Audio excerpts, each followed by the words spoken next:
Timus merupakan makanan olahan tradisional berbahan dasar ubi jalar yang dicampur dengan tepung ketan dan gula pasir.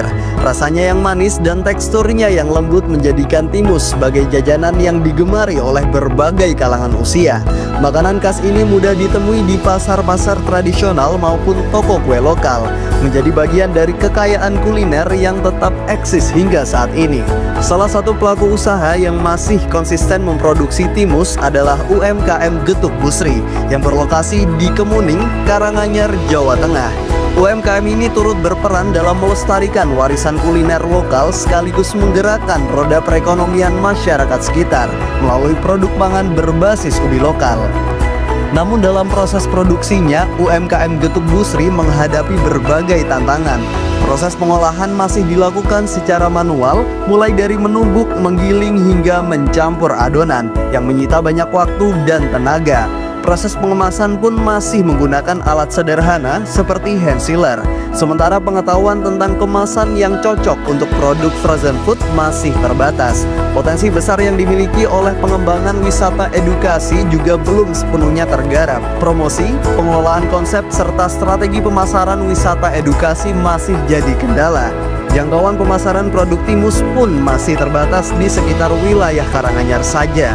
Menanggapi permasalahan tersebut, tim pengabdian RG Manajemen dan Inovasi Agribisnis hadir melalui program kemitraan masyarakat untuk memberikan solusi yang terintegrasi dan berkelanjutan.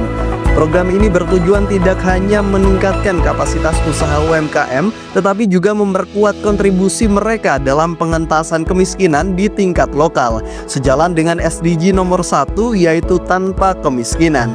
Salah satu inovasi yang diperkenalkan adalah penggunaan vacuum sealer sebagai teknologi tepat guna untuk proses pengemasan.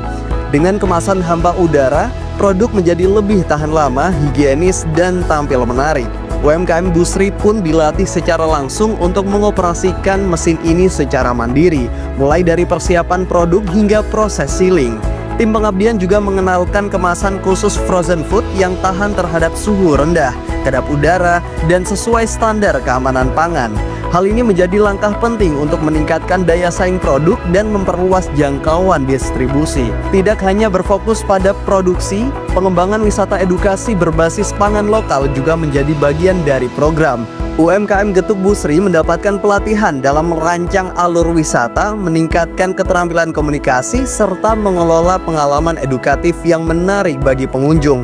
Agar potensi wisata edukasi ini bisa lebih dikenal luas, tim pengabdian mendampingi proses pembuatan materi promosi, baik dalam bentuk cetak seperti brosur dan flyer, maupun versi digital untuk disebarkan melalui media sosial. Selain itu, pelatihan pemasaran integratif diberikan untuk membekali UMKM dalam mengelola promosi secara online dan offline secara lebih efektif. Seluruh rangkaian kegiatan ini dilengkapi dengan pendampingan dan evaluasi menyeluruh untuk memastikan bahwa setiap tahapan berjalan sesuai dengan tujuan dan memberikan dampak nyata bagi UMKM Getuk Busri. Melalui sinergi antara inovasi teknologi, peningkatan kapasitas, dan pendampingan intensif, UMKM Getuk Busri kini menapaki langkah baru menuju efisiensi produksi, kualitas produk yang lebih tinggi, dan pengembangan usaha yang berkelanjutan. Lebih dari itu, upaya ini menjadi kontribusi nyata dalam membuka peluang ekonomi lokal, meningkatkan pendapatan keluarga pelaku usaha, dan mengurangi kerentanan ekonomi. Dengan semangat kolaborasi dan komitmen untuk terus belajar, UMKM Getuk Busri diharapkan dapat menjadi inspirasi bagi UMKM lain di daerah untuk bangkit, berinovasi, dan turut serta dalam membangun masa depan ekonomi lokal yang lebih tangguh dan inklusif. Sekian, terima kasih.